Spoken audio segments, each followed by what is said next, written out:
ဟုတ်ကဲ့တူတူမလေးအားလုံးမင်္ဂလာပါနော်လောဘကြီးတဲ့လူတွေရတဲ့လိုတဲ့နော်လိုအပ်တဲ့လောဘလောက်ပဲရှိတာပြဿနာမဟုတ်ဘူးနော်လောဘအရင်ကြီးတဲ့လူတွေရတဲ့အမီးပေါက်လာမယ်တဲ့နော်အဲ့ဒါဦးလေးတို့ငယ်တော့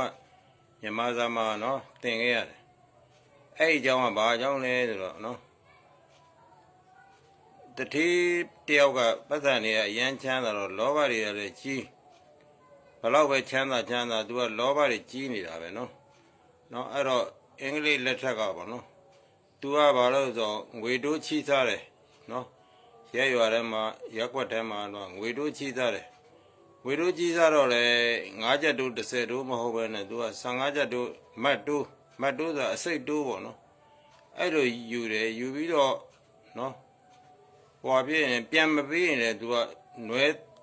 နွားတွေသိမ့်တယ်ကျွဲတွေသိမ့်တယ်နော်လေယာတွေသိမ့်တယ်အိမ်တွေသိမ့်တယ်အဲ့လိုလောဘအရန်ကြီးတယ်အဲ့လိုလောဘကြီးတော့သူ့မှာတပည့်တယောက်ရှိတယ်နော်သူခိုင်းရင်တော့ဘယ်ရွာမှာတော့တောင်းမှသာနော်ဘယ်ရွာမှာဘယ်မြို့ဘယ်ရက်ကွက်မှာတော့ပဲသာတောင်းတယ်သူတပည့်ရတယ်သူဆရာခိုင်းတဲ့အတိုင်းပဲသာတော့တောင်းရတယ်တော့တောင်းတဲ့အခါကျတော့သူကလည်းအစင်မပြေတာလည်းရှိမချေမကန်ဆက်ဆံရည်လည်းရှိတာပေါ့လေရှိတဲ့အခါကျတော့အဲ့သူတပည့်ကနော်အဲ့လိုတောင်းနဲ့သူ့ဆရာခိုင်းတဲ့အတိုင်းလုံရင်နဲ့သူကလည်းလောဘဒေါသတွေနဲ့ပေါ့လေအဲ့လိုလုပ်ပေးတာပေါ့လုပ်ပေးတဲ့အခါကျတော့တဲ့နော်တနေ့တော့အခါမှာတဲ့သူ့ရဲ့တင်မရဖြစ်တာသူ့ရဲ့တင်မရဖြစ်လာတော့သူကစမ်းကြည့်တဲ့အခါကျတော့လက်နဲ့စမ်းကြည့်လိုက်တဲ့အခါကျတော့အမီးလေးငုတ်တူလေးထွက်လာတယ်တဲ့နော်အုံးသီးအညောင်းထွက်တယ်လို့ပဲစထွက်တော့အညောင်းထွက်တယ်လို့ပဲအဲ့လိုချွန်လေးထွက်လာတယ်တဲ့ထွက်လာတော့ဟာဘာပါလဲဆိုသူလန့်ဖြန့်သွားတယ်တဲ့သူတပည့်ကနော်လန့်ဖြန့်သွားတော့ဟာဒါအမီးထွက်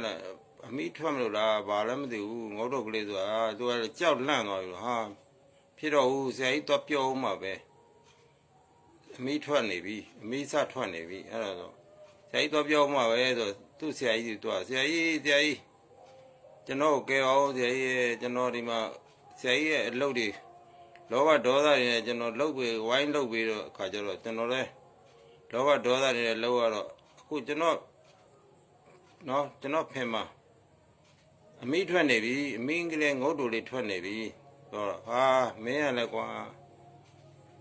မင်းအမိထွက်တာနည်းနည်းလေးပါကွာငါဖင်းရအထဲမှာခွေတော်ထားရတယ်တဲ့နော်သူ့အမေကထုတ်ပြတော့အရှည်ကြီးဖြစ်နေနော်တပေလောက်ဖြစ်နေနော်တပေဝဲလောက်ဖြစ်နေအဲ့ဒါကြီးကိုခွေတောင်ထားရတယ်တဲ့နော်ခွေတောင်ထားရတယ်တဲ့အဲ့ဒါဘာပြောတာလဲဆိုတော့